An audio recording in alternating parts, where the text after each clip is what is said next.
ای ماه خیر و مغفرت از خالق آمرزگار. الحمد لله رب العالمين والعاقبة للمتقين والصلاة والسلام على رسوله محمد وعلى آله وأصحابه ومن تبعهم بإحسان إلى يوم الدين. قال الله تبارك وتعالى في القرآن العظيم: فأعوذ بالله من الشيطان الرجيم. يبصرونهم يود المجرم لو يفتدي من عذاب يومئذ ببنيه. صدق الله العظيم. قال النبي صلى الله عليه وسلم: إذا دخل رمضان فتحت أبواب الجنة وغلقت أبواب الجحيم، أو كما قال صدق النبي الكريم صلى الله عليه وسلم. خدمت همه صائمین ماه مبارک رمضان، بندگان محبوب الله سبحانه و تعالی، السلام علیکم و رحمت الله تعالی و برکاته. در جلسه گذشته پیرامون جنت، بهشت، شمه و قطره فقط بیان شد. فقط هدف این بود که ما بفهمیم و بدانیم که فتحت ابواب الجنه، دروازه های جنت در ماه مبارک رمضان باز هست.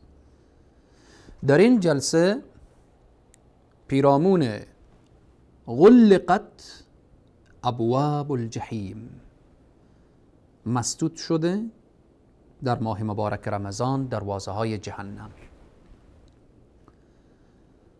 اما طوری که گفتیم خیلی ها وصف جنت را نمیدانند و این را باید بگوییم، خیلی ها از عذاب جهنم بیخبر هستند. این حرف ساده ای نیست که در ماه مبارک رمضان دروازه جهنم، دروازه های جهنم مسدود میشه، بسته میشه. یک ماه کامل راه جهنم مسدود هست. جهنم کجاست؟ جهنم چیست؟ اهل جهنم کیا هستند؟ و این آتش جهنم چگونه حرارتی داره؟ ما صریح میگذاریم، میگیم دوزخ، جهنم. خیلی مهمه، خیلی مهمه. همانطوری که ذوق و شوق داریم که ما اهل جنت و اهل بهشت باشیم، باید خیلی پریشان و نگران باشیم که نشه که خدای نکرده ما جز جهنمی ها قرار بگیریم. خاتمه مستور هست، خاتمه خیلی پوشیده هست. باید انسان بین خوف و رجا باشه، هم امیدوار باشه و هم ترس در دل داشته باشه. پس به این نکته که در رمضان، در این ماه مبارک رمضان دروازه های جهنم مسدود هست، جهنم را باید یک مرور موجز و کوتاه و خلاصه داشته باشیم. حرارت جهنم، رسول اکرم صلی الله علیه و سلم می فرمایند: آیا حرارت جهنم را می دانید؟ آیا آتش جهنم نسبت به آتش دنیا متفاوت هست؟ آتش دنیا، آیا کسی هست طاقت داشته باشه دست خود را در آتش بمانه، داخل آتش داخل بشه؟ در دنیا کوههای آتش فشان هست که آهنهای بزرگ وقتی در او انداخته میشه ذوب میشه. و آتش دنیاست. آتشی که امروز در گازها و در بالآخره با روش‌های مختلف می‌بینیم و مشاهده می‌کنیم. آتشی که توسط گاز هست، آتشی که توسط سنگ‌های کوههای آتش فشان هست، آتشی که با هیزوم و با کنده و با این هاست.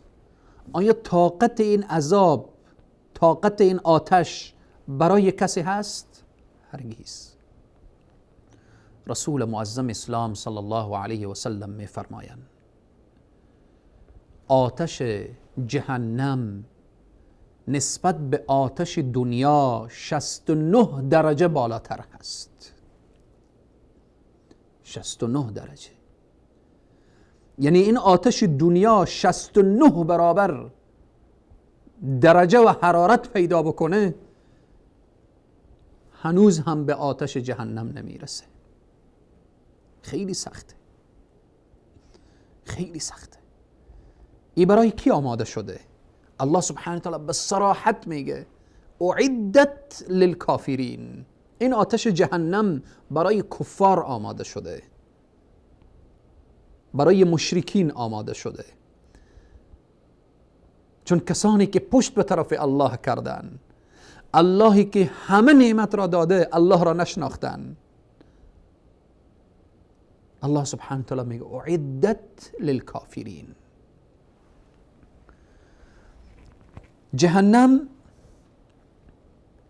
و حالت جهنم الله سبحانه و تعالی در سوره المعارج در آیه 11 تا آیه 16 اشاره میکنه پیرامون جهنمی ها. میفرمایه یبصرونهم یود المجرم لو یفتدی من عذاب یومئذ ببنیه. آنهایی که در جهنم میسوزن، آنها چی خواهشی دارن؟ آنها در حالی که یبصرونهم با همدیگر نگاه میکنن، با همدیگر نشان داده میشوند، یود المجرم، آرزوی مجرمینی که در جهنم هستن اینه که لو یفتدی، اگر لو یفتدی من عذاب یومئذ ببنی، آرزوی این مجرمین اینه که دوست دارن، آرزو میکنن که خویشتن را از این آتش نجات بدن. به وسیله کی؟ اونهایی که با فرزندان خود فخر میکردن. آیا اولاد اونجا نجات میده؟ یوم لا ینفع مال ولا بنون و صاحبته و اخیه، زن و فرزند خود را نجات بدن یا این که اینها را وسیله نجات فکر کنن؟ چنین نیست. و فصیلته التي تؤویه، و قبیله‌ای که در از او افتخار میکردن و پناه میبردن. قبیله بیای نجات بده، قوم بیای نجات بده. اینهایی که میگن قوم من، قبیله من، افتخار به قوم و به قبیله و افتخار به اولاد زیاد و یوم لا ینفع مال ولا بنون. ادامه آیه میفرمایه و من فی الارض جمیعا، و من فی الارض، همه آنهایی که روی زمینن، همگی دست به دست هم بدن که بیاین این مجرم را از جهنم نجات بدن. ثم ینجیه، که او را بعد از آن نجات بدن. کلا کلا، هرگیز چنین نیست. انها لظا، انها لظا، این شعله های آتش سوزان هست. نزاعة للشوى، که پوست از سر و صورت را میکنه. الله اکبر. خواهر مسلمان، برادر مسلمان، حالا میدانی که در رمضان دروازه های کجا بسته شده؟ کلا انها لظا نزاعة للشوى.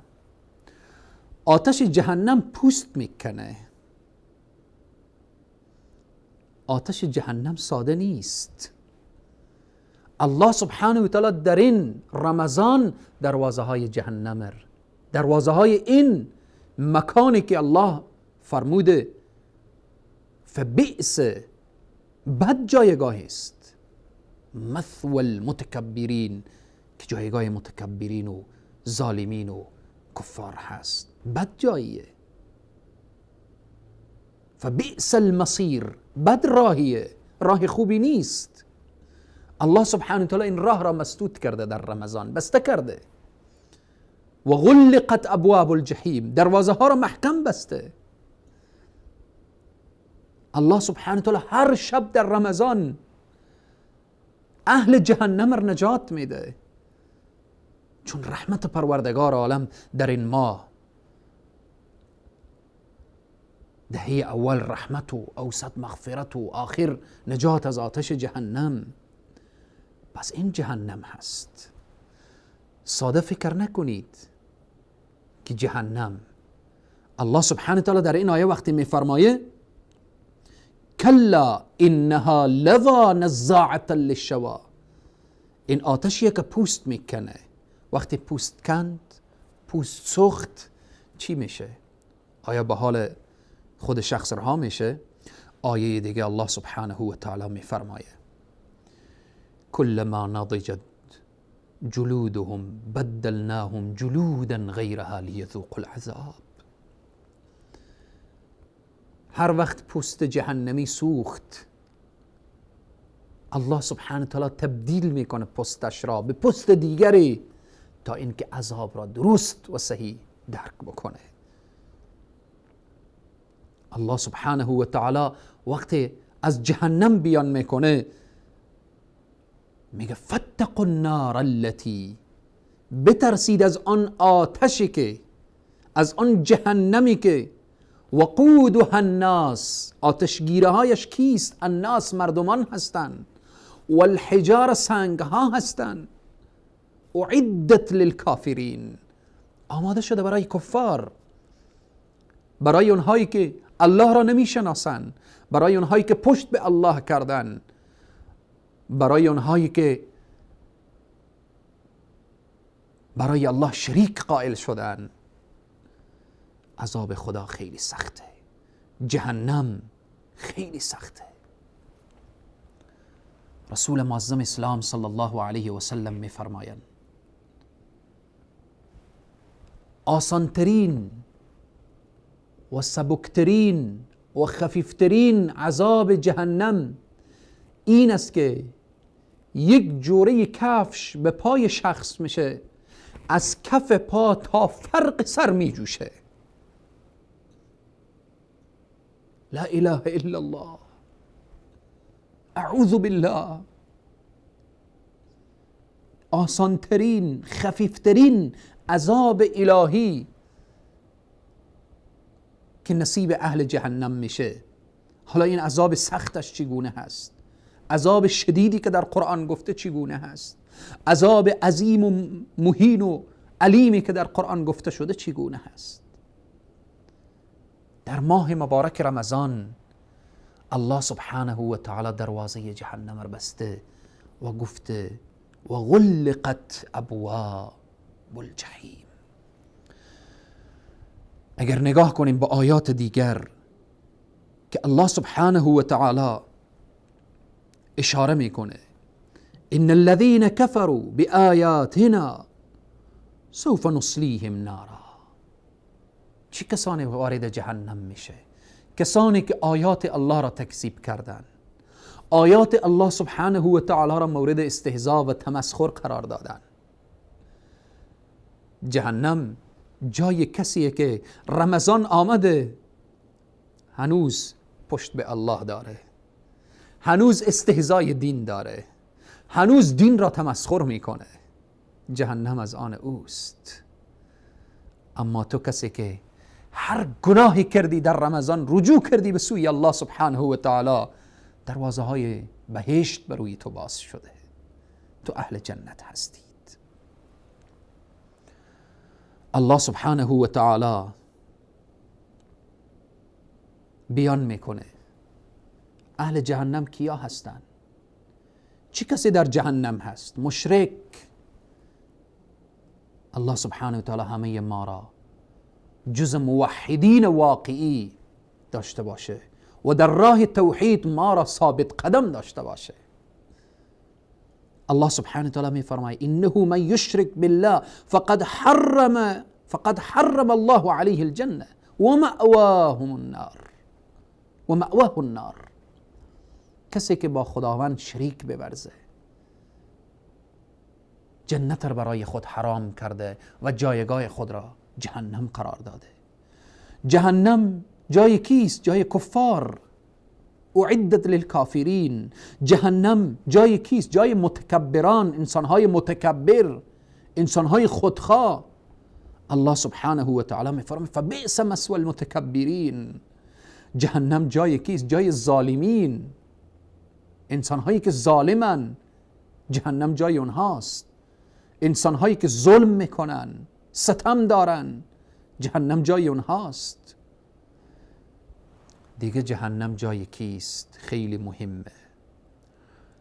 وقتی که پرسان میشه از اهل جهنم ما سلککم فی سقر، چی میگوین؟ ما سلککم فی سقر قالوا لم نکن من المصلین. میگوین ما نبودیم از جمله نمازگزاران. بی نمازان جایشان جهنم هست. کسانی که نماز نمیخوانند جایشان جهنم هست. کسانی که در نماز خود غفلت میورزند جایشان جهنم هست. به صراحت الله بیان میکنه ما سلککم فی سقر، چی چیز شما را در جهنم داخل کرد؟ قالوا لم نکن من المصلین ولم نکن نطعم المسکین. ما نماز نمیخواندیم و برای مساکین کمک نمی کردیم. توان داشتیم و کمک نمی کردیم. توان داشتیم و نماز نمی خواندیم. پس بناءً از جمله کسانی که اهل نار هست و جهنم هست دیگه کیست؟ زنانی که پیامبر اکرم صلی الله علیه و سلم آنها را به ما معرفی کردند. رسول معظم اسلام می‌فرمایند از جمله کسانی که اهل نار و جهنم هستند و بوی بهشت به مشام اونها نمیرسه، نساء کاسیات عاریات ممیلات مائلات رؤوسهن كأسنمة البخت المائلة لا يدخلن الجنة ولا يجدن ريحها وإن كان ريحها ليجدوا من مسيرة كذا وكذا أو كما قال صدق النبي الكريم صلى الله عليه وسلم. الله نجات بده خواهران مسلمان ما را. الله نجات بده دختران مسلمان را. الله نجات بده دختران و زنانی که اگر به این حالت گرفتار شدن. گوش کن خواهر مسلمان،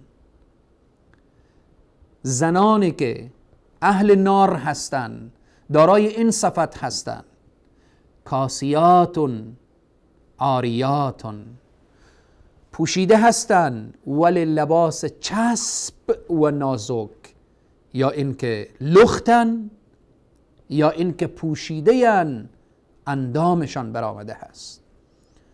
کسانی که میل دارن به طرف رجال، به طرف مردان، و کسانی که مائل هستند تا خود را شبیه مردان بسازند. پیامبر اکرم صلی الله علیه و سلم می‌فرمایند اینها زنانی هستند که موهای خود را بر پشت سر خود مثل کهن شتر بسته می‌کنند.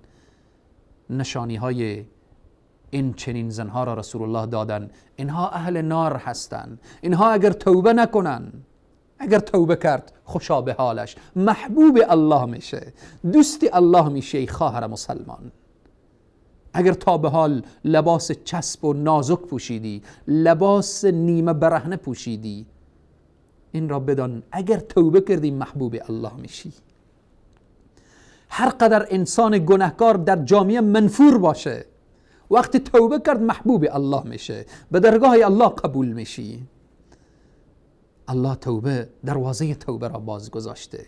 اما اگر توبه نکرد این انسان و این چنین زنها و از دنیا رفتن، رسول الله میفرمایند که اینها بوی جنت هم به مشام اینها نمیرسه، در حالی که بوی جنت از مسیرهای دور 500 سال که انسان به جنت بمانه، چون روز قیامت روزیه که 50,000 سنه 50,000 سال هست، 500 سال به جنت ماند، بوی جنت را شخص استشمام میکنه.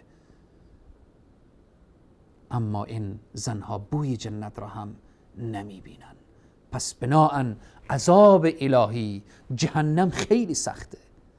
باید ما جهنم درست و صحیح بفهمیم و بدانیم که به مجردی که به گناه و معصیت چند لحظگی و خوشگذرانی چند روزی دنیا برابر میشیم، متوجه باشیم که این گناه و این لذت فانی نمیارزه که انسان به عذاب جاویدان و به عذاب طولانی و به عذاب 1 ساعته حتی جهنم برابر بشه. عذاب جهنم خیلی سخته. جهنم قهر پروردگار هست، غضب پروردگار هست. الله سبحانه و تعالی می فرماید و ادخل الجنة فقد فاز. کسی که وارد جنت شد کامیاب شده هست، اما کسی که وارد جهنم شد فقط اخزیته، خار شده، ذلیل شده. الله سبحانه و تعالی بر ما توفیق بده تا اینکه مطالعه کنیم قرآن را، تلاوت کنیم قرآن را، خود را آشنا کنیم به معنا و مفهوم قرآن، ببینیم طعام جهنمی ها، لباس جهنمی ها، زندگی جهنمی ها در جهنم. والله هر قلبی به تکان می افتد. رسول معظم اسلام با او عظمت و بزرگی دعا میکنن اللهم اینی اعوذ بک من عذاب جهنم. خدایا پناه میجویم به تو از عذاب جهنم. همه ما باید این دعا را داشته باشیم. اللهم انا نعوذ بک من عذاب جهنم. پروردگارا به تو پناه میجوییم از عذاب عظیم و علیم و مهین تو. پروردگارا همه ما را از عذاب جهنم نجات بدی و همه ما را به فضل و کرم خود وارد جنت الفردوس، آن جنتی که گفته میشه وسیق الذین اتقوا ربهم الى الجنة زمرا. خدایا ما را از عذاب جهنم و از اعمالی که سبب دخول جهنم میشه ما را نجات بده و ما را حفظ کن و بر ما توفیق بده که عمل انجام بدیم که او عمل سبب رضایت تو بشه و ما را به فضل و کرم خود وارد جنت و رهسپار جنت بگردان. تا برنامه بعد همه شما عزیزان و بزرگواران را خداوند کریم و رحیم می سپارم. و السلام علیکم و رحمت الله تعالی و برکاته. رمضان یا رمضان، رمضان یا رمضان، رمضان یا رمضان، رمضان یا رمضان. ای رحمت پروردگار، ای بر خزان دل بهار، ای ماه خیر و مغفرت از خالق آمرزگار. رمضان یا رمضان، رمضان یا رمضان، رمضان